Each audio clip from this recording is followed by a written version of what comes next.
Welcome to the Aboriginal channel. On this episode, we're going to learn a little bit about the California Indians. This is an image I found a long time ago online. I forget where it comes from, but it has a bunch of Indians in California with some Europeans right here. And the bottom caption says, "The King of California places his crown of feathers on Admiral Drake's head." So this European guy right here is Sir Francis Drake, the European explorer. In order to get some information or some clarity on this image, we must go into the book America, being the latest and most accurate description of the New World, containing the original of the inhabitants from 1671 by John Ogilvy. Says Sir Francis Drake, whose chief performances from the time he first made himself eminent at sea were against the Spaniards, and for the most part in the Spanish Indies, as his taking of Nombre de Dios and Venta Cruz with an infinite mass of treasure, his taking of Santo Domingo in Hispaniola, and of Cartagena in Castiliana, and that which seems to have given occasion of attributing to him the first discovery of these parts, was his touching upon the north part of the Isle of California, where being nobly entertained by Hio, a king of the country, and having a surrendry thereof made to him. Pause. So it says he reached the northern Isle of California, where he was nobly entertained by Hio, a king of the country, having a surrendry thereof made to him.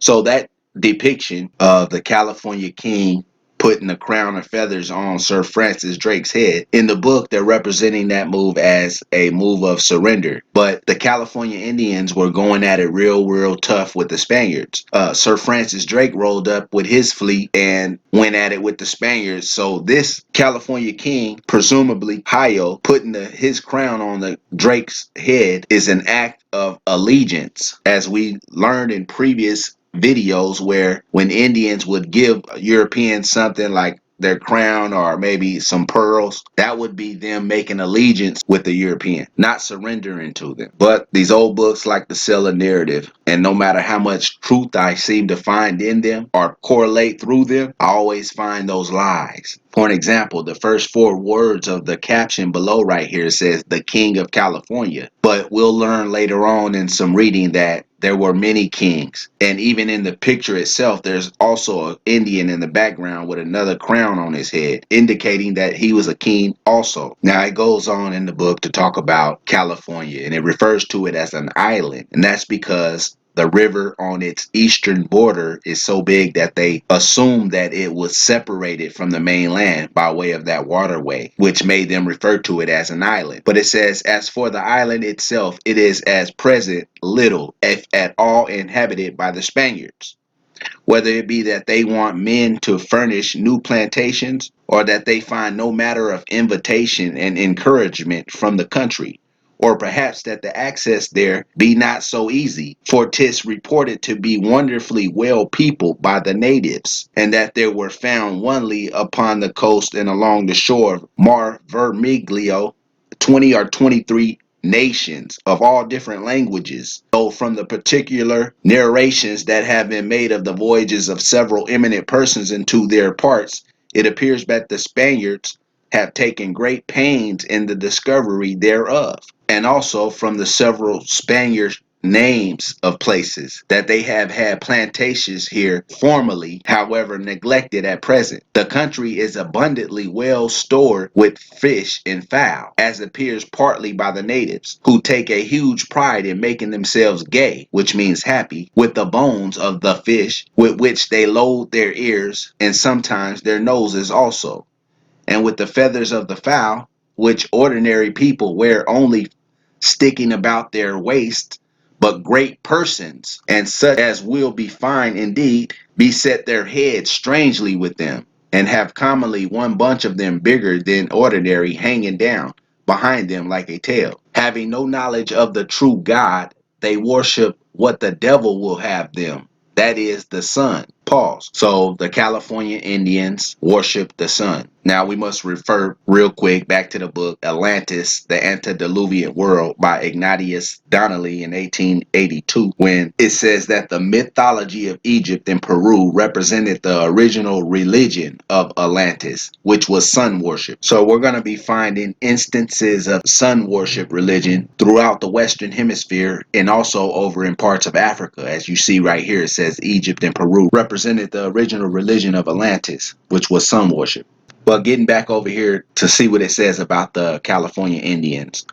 It says, having no knowledge of the true God, they worship what the devil would have them, that is, the sun, attributing to it only the increase of their plants, healthful seasons, and most of the other good things they enjoy or are sensible of. So if you ask me, the sun in which they so-called worshipped, everything that's attributed to it, the increase of their plants, healthful seasons, and good things that they are sensible of, is all good stuff. So why would it be that the devil would have them have sun worship as a religion? And to me, it's just another thing that the book will say to throw you off. But it goes on to say their government is said to be only astronomical, each father ordering the affairs of his family apart, without subjection to any other superior, yet so well managed that they live in good peace one with another, not without many good laws and customs. Pause. So they had laws and customs that they allowed but one wife to one man, that they punished adultery with death, that they suffered not maids to talk or converse with men till they be married, that the widows may not marry till they have mourned at least 1.5 years for their husband's death,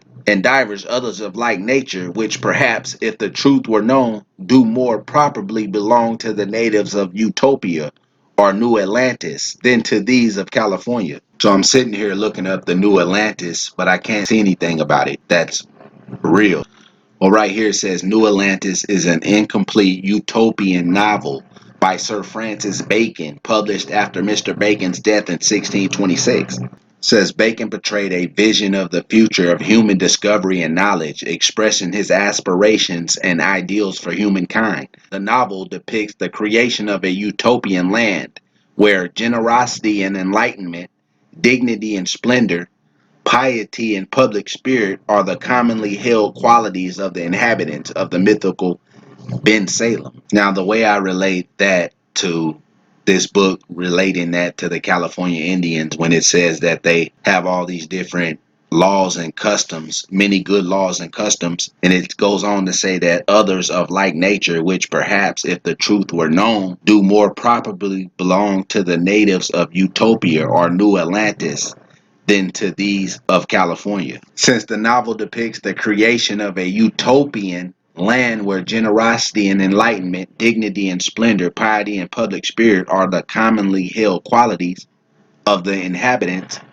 I'm going to say that maybe that's what the California Indians resembled. And on a more of a macro level, after reading so much about different peoples of different tribes, I'd have to say that over half of the initial tribes that were found here were like that. Excuse the noise in the background. I got construction outside. Then it goes on to talk about the different voyages to California, starting in 1534 with Ferdinando Cortez, who basically didn't have any luck even reaching it. Then in 1539, one Francisco, a companion of Cortez in the former expedition, set out upon his own charges, and having coasted all about, both upon the eastern and western shores, he at last landed, but not without notable opposition from the natives, who with much clamor and many antique gestures set upon his men so furiously with stones and arrows that they had met with a shrewd repulse, had it not been for the valor of their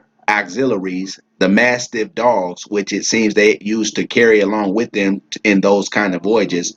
But at last he got footing so far that he took possession in the name of the King of Spain with the useful formalities, and following the example of Columbus, set up a cross in the place for a memorial and testimony of his having been there. Now this part right here is the important part to tell us what California looked like somewhat. If they had teepees or if they had bricks and stone buildings like they did over in the southeast and the east coast and the Midwest. and down south. But it says much about the same time Marco de Nelas, a Franciscan, undertaking a voyage into these parts, reported wonders at his return of the plenty of golden mines, stately cities, set out with magnificent buildings, the very gates whereof were enriched with turquoises and other precious stones, and whose meanest inhabitants went glittering in gold and mother of pearl, and of the flourishing condition of the kingdoms of Aku, Tantayak, and Maratha,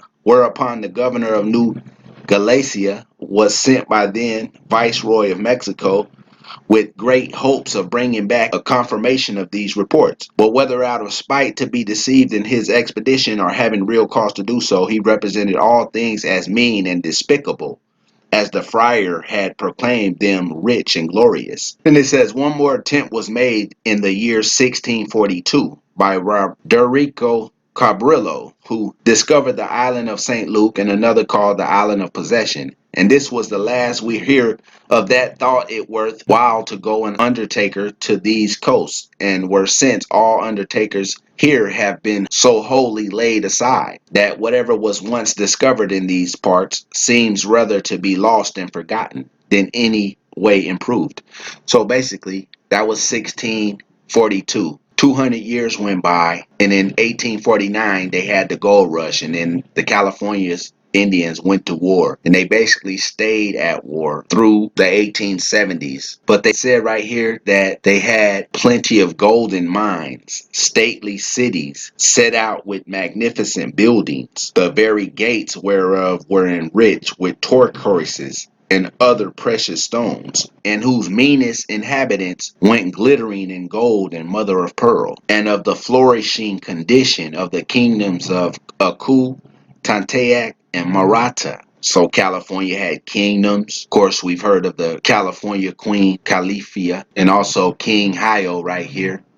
So we getting around to all the royalty as well. So California had major royalty. To correlate what I meant by so much warring between California Indians and the invaders, you can go to the list of Indian massacres on Wikipedia. And basically the massacres in California started in 1837 when Mexican colonists under Jose Maria Amador captured an entire rancheria of friendly Miwok Indians in Northern California and killed their 200 prisoners in two mass executions. That was in 1837. Then when you scroll all the way through, I'll scroll through slowly, you can see California all through here, all the way down to 1871, right here where it says 4 settlers killed 30 Yahi Indians. It is estimated that this massacre left only 15 members of the Yehi tribe alive. Through the history books, which has all been a lie, so therefore, if it's a lie, then what's the truth? If it's a lie, then what's the truth?